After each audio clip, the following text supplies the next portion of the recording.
Hello and welcome to What's On with me, Chanel Shay Calvin.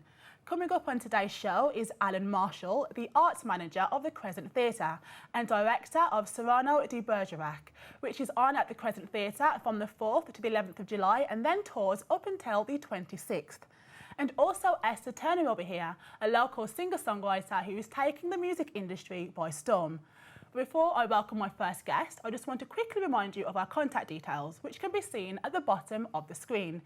And you can use that if you want to have your event advertised on the programme.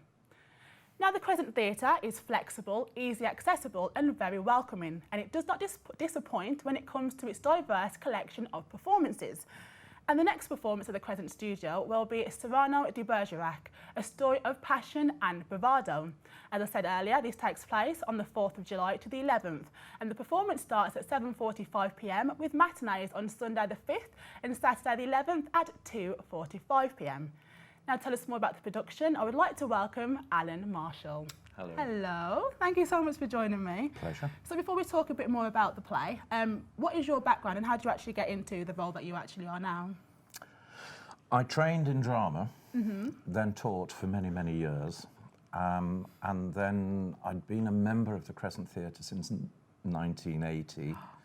Yeah, the Romans were still around, and eventually took up the role of arts manager. I became part of the arts management team. There were 3 of us, and 3 years ago became arts manager.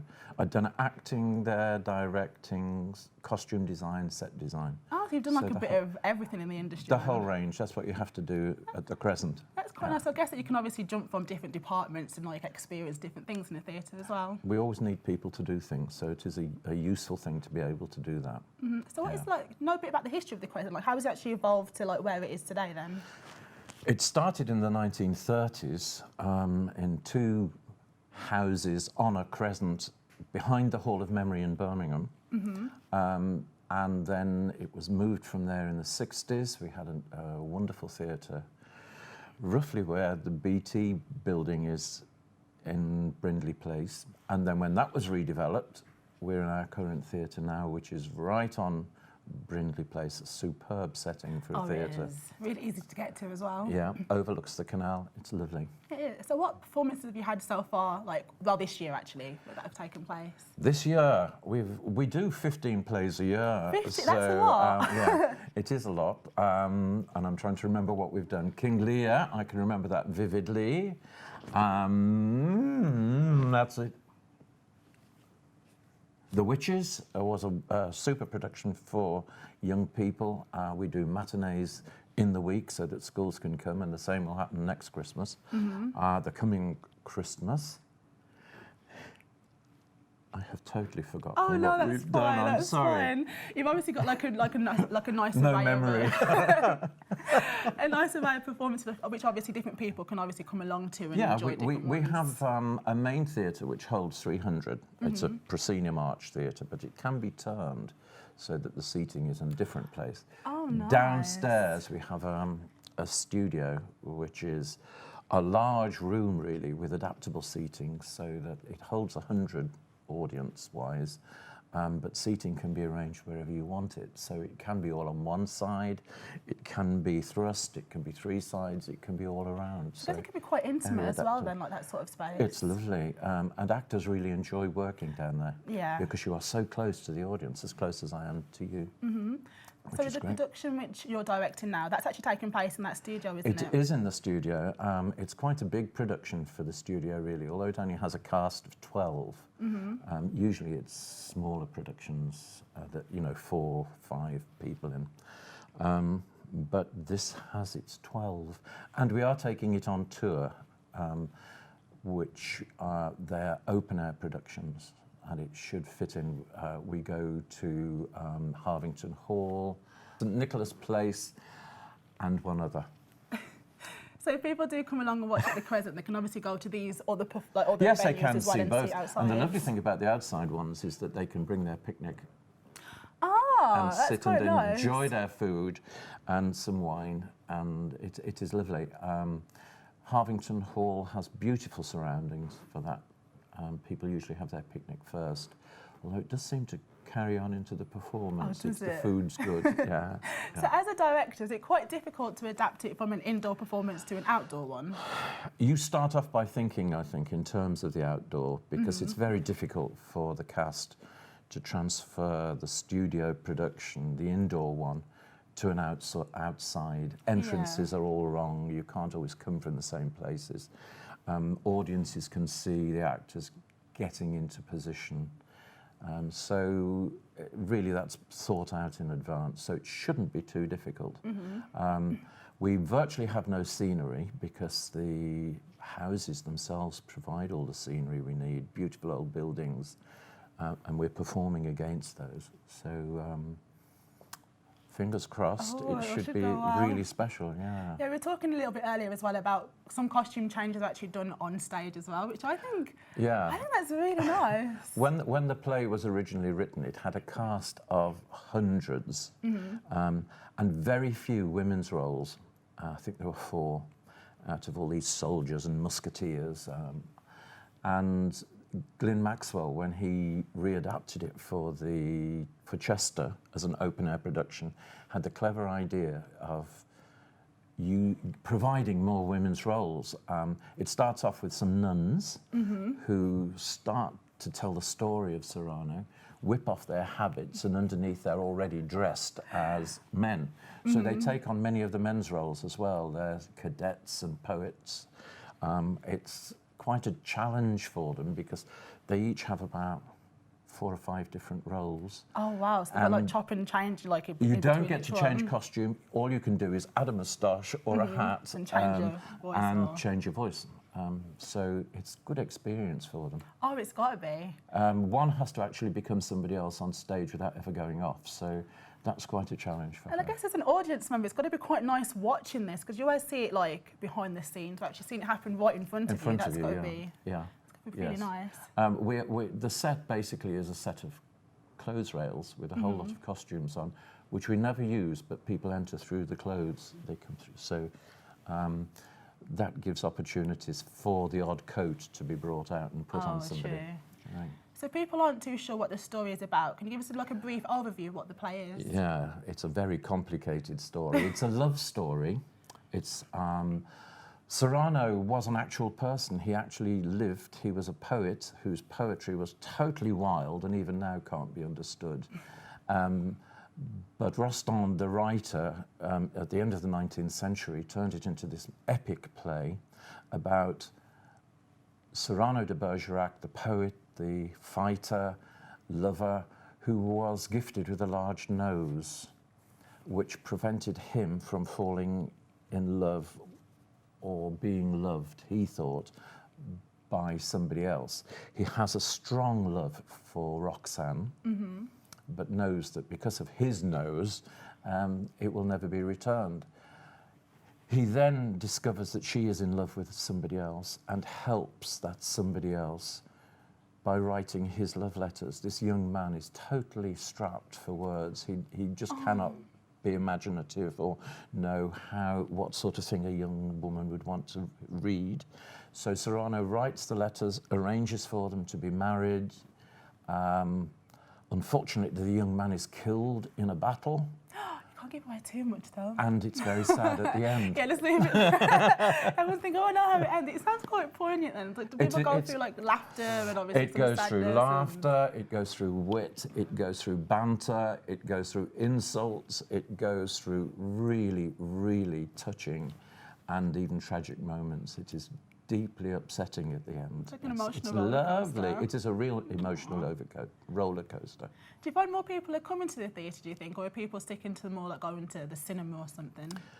It's always a struggle for any theatre. Yeah. I think even the West End, you need to have the star name to attract people. We don't have star names, but we are working very hard to improve the quality of productions. And we get the most wonderful feedback from audiences who say this is the theatre to go to in Birmingham, which is really pleasing for us. It is. The quality is very, very, very high. and people should never fear about coming to the Crescent. They shouldn't. I think They as will long get it. as your audiences are happy, that's the main thing, because they're the Yeah. ones that are coming back, telling more people to keep coming as Yeah, well. we can't guarantee that you will necessarily like the play, but you will admire the quality of performance. You will admire the acting, the production values. So, you know, you can't please everybody all the time. And that's such a beautiful statement as well. So I just want to say thank you so much for joining me. Thank you. It's a pleasure. It's Thank been you. a pleasure as well. Thank you. Thank you. So just a reminder, that play takes place from Saturday the 4th until the 11th of July and then also goes on tour afterwards. Now, after the break, I'll be joined by local singer-songwriter Esther Turner. So I'll see you soon.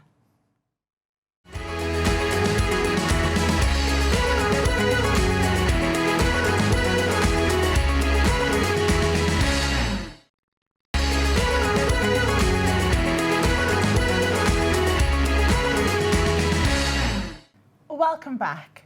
Now, before I welcome my second guest, Esther Turner, I will hand you over to Lee and Gary for this week's happenings. Thanks very much. Well, on Saturday the 27th, you can go back in time as Soul Divas The 3 Degrees play Tamworth Assembly Hall. And on the same night, Irish pop stars Boyzone are going to be at the Oakengates Theatre. Meanwhile, Comedy for Kids with James Campbell is described as for children over 6, their parents, and anyone who likes comedy without the rude words. Now, it's apparently a show which might or might not discuss lollipop ladies, quantum chromatic disruption machines, and tartan badgers. Well, whatever it does discuss, you'll find it at the Courtyard in Hereford on the 27th and 28th. Our Place Community Hub are having a race night at the Old Oscott Working Men's Club in Great Bar on Friday the 3rd of July at 7 p.m. and proceeds are going to go to Our Place Community Hub and Mentoring Scheme. Next, the Scottish Falsetto Sock Puppet Theatre presents Minging Detectives at the Old Joint Stock Theatre on Saturday the 27th. Now, they do every genre from TV detectives and film noir to Breaking Bad. The Socks bring you brand new songs, sketches, socks and violence. Now, he's an ordinary boy, much like any other. At least he was, until this morning. It's The Boy Who Became a Beatle, and it's been made with 100 young producers from 5 primary schools across the Black Country. The Boy Who Became a Beatle is on at the Midlands Arts Centre on Sunday and Monday. And finally, as part of the 42nd Paradise Film Festival, the Rainbow Arena in Digbeth have installed a drive-in cinema. And they're screening the cult 80s sci-fi horror comedy Terrorvision and the US gang war classic Deadbeat at Dawn. So there you go. If you're off out, have a great time, and I'll see you soon. Now over to Gary for a look at what's on in the world of sport. Thanks, Lee. Well, this Sunday, Warwickshire play host to Sussex at Edgbaston in a Liverpool-Victoria County Championship cricket match. Gates there open at 11. And some advanced information for you. Saturday, July the 4th, sees the Birmingham and Black Country Half Marathon with a bit of a difference. It's a point-to-point race along Canal... Shall I just go friggin' home? That's it, back to you, Chanel. 3, 2, 1. Thanks, Lee. This Sunday, Warwickshire play host to Sussex at Edgbaston in a Liverpool-Victoria County Championship cricket match. Gates there open at 11. And some advanced information for you now. Saturday, July the 4th, sees the Birmingham and Black Country Half Marathon with a bit of a difference. It's a point-to-point race along Canal Towpath, starting in Wolverhampton and finishing in Birmingham city centre. Now, the race takes a time trial format with runners starting in waves from 9 a.m. through to 12 p.m, all based on their predicted finish time. The route, well, it's largely flat, with the only inclines being from locks and bridges. The route includes the famous Coseley Tunnel, a 360-yard tunnel, which is a memorable feature of the course. For more details, and if you'd like to taking part, it's allthews.bcbhm.net. Well, thanks for that, guys. So, welcome, Esther, to What's On. Hello. Hello. Thank you so much for joining me, by the way. No problem. So, before we talk about what events you've got coming up and stuff, what is your background and how did it all start for you? Well, when I was really young, I loved writing my own songs, and I'd write songs about my dollhouse and things. Oh, that's cute. But when I was 9, I really got interested in singing, and I wanted to play guitar. And yeah, I just love singing, and I've done a lot of things recently. You know who you are today with your guitar as well. That's it. We were talking a little bit earlier as well that you actually started, you started off busking? Is that correct? Yeah, I do a lot of gigs, weddings and things, but I do busk. I've been busking for 5 years, along Birmingham New Street. Do you still do it now as well? Yeah, I do quite a lot. Yeah. Is it quite difficult then? Like, did you aim to be a busker, or did you just think, you know what, I enjoy singing, I enjoy playing music, let's just give it a go? Yeah, my aim was to busk as much as possible and try and get my name out there. And I was doing as many gigs as I could, so 5 or more a week. Oh, and, wow, that's a lot. Yeah, and I just wanted to be spotted. And luckily, when I was busking, I got spotted along Birmingham New Street, and the man asked me to sing for the Jackson 5, support them. So let me get this straight. So you were just busking outside in Birmingham New Street, you got approached, and then you went straight to sort of the Jackson 5. It's crazy. How did you sort of process all that so quickly? It's mad. Just to go from New Street to supporting the Jacksons is pretty much, it's a crazy world, really. So I guess you're like living proof of, if you just love something, just keep doing it, and you never know if someone will come along. If you're passionate enough and just keep working at it, you can get there. Oh, of course. So you mentioned the Jackson 5, and obviously the guitar you got with you today, that's the one that they've actually signed, isn't it? Well, when I was, they were really dead nice when I was at the show. Jackie Jackson actually watched a bit of my performance, and he was really lovely. And then they all signed my guitar, and Marlon actually came back and wrote the Jackson 5 on it, which is just brilliant. They're all lovely people. I met them, and they're just such lovely people. And it's also that you performed for, is it Ed Sheeran, and was it Katy Perry as well? Yeah, there was the LG Forum stage, the LG Arena, and I did that for Katy Perry. And your family's got to be so proud of you, as well as yourself as well. They love it. They're really supportive, and they love to know that I'm doing what I enjoy, and they'll always continue to support me. Oh, cool. So I was checking out like your social media page and also your YouTube, and you sort of call your fans, is it ninjas? Ninjas. What's the reason for that, by the way? Well, I am a ninja, and I didn't choose to be, but my ginger cat, he's a ninja, ginger ninja, and he bit me on the wrist, and then I got this tingle up my spine. He made me a ninja. Made you a ninja. I love that story, by the way. Thanks. Can I be a ninja? So, as I mentioned in like the introduction, you're actually performing at bands on the Beacon, and that's in Walsall, isn't this it? weekend. I'll be singing on the Saturday, headlining at 5, but it's at Bar Beacon in Aldridge. And it's an all weekend festival, all day, and it's really good. It's bands from all around the region, and they're all really lovely. It should be a really good day too. So is it all like local performers as well? Yeah, local performers. It's going to be really good. Oh, it sounds like it will. Full of music and dancing. It's going to be great for you. Oh, that's very true. It's going to be great for you. Obviously, like you're probably branching out further as well, but to perform locally, that's got to be. Nice. Well, it's lovely too, because I'm friends with a lot of the people that are singing, and it's just really nice to go and watch them perform too, and as well as to perform to family and friends. Oh, that's true. Yeah. Is it outside as well? It's outside. It's on the bandstand thing that they've got, and they have other stages too. So what are your future plans? Anything lined up yet at all? Well, I'm going to continue writing, recording, and hopefully bring out an album next year. But I supported the Stereo Kicks, which is the X Factor boy band, a month ago, and I'll be playing to 10,000 people at the Grand Prix. 10,000? Would that be your biggest audience so far? Yeah, that will be so far, yeah. What are you going to do to prepare yourself for that? Just go up there and ninja it. I love it. You've got a little ninja action going. Do you have any tips for anyone else who was thinking, you know what, I want to be as successful as you, or I want to be in the industry? If you've got any sort of tips or anything? The best thing to do is just perform, write songs as much as you can. That's what I did. I did as many gigs as I could, just practice, and singing as much as I could, really, to get yourself out there and get noticed. Yeah, that's true, because there must have been days when you thought, you hear you're busking, is it got to be quite tedious? You're probably thinking, I might not actually get to where I want to be. See, I'd go in the rain and the snow. I'd be busking in the rain and the snow, and it all helps. And it's obviously shown that it actually works. Do you have any inspirations or anything? Well, when I was growing up, my mum used to play Joni Mitchell's albums. I loved listening to her, and when I'd write about my doll's houses, you could hear the little influences from there. But I grew up listening to Avril Lavigne. I was obsessed with her. And well, my sisters actually take over my iTunes, so I do listen to quite a range. My dad, he loves 2 Chainz. I didn't even know who 2 Chainz was. He introduced me to 2 Chainz. It's a rapper. He thinks he's super cool. But my favourite artist recently, I love Sia.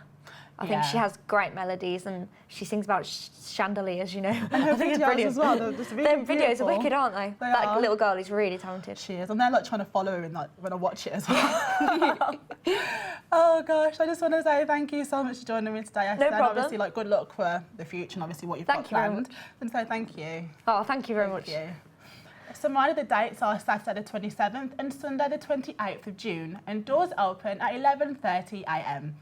Well, that's all from me today. I'll now hand you over to Esther Turner, who'll be performing Nick Jonas, Jealous.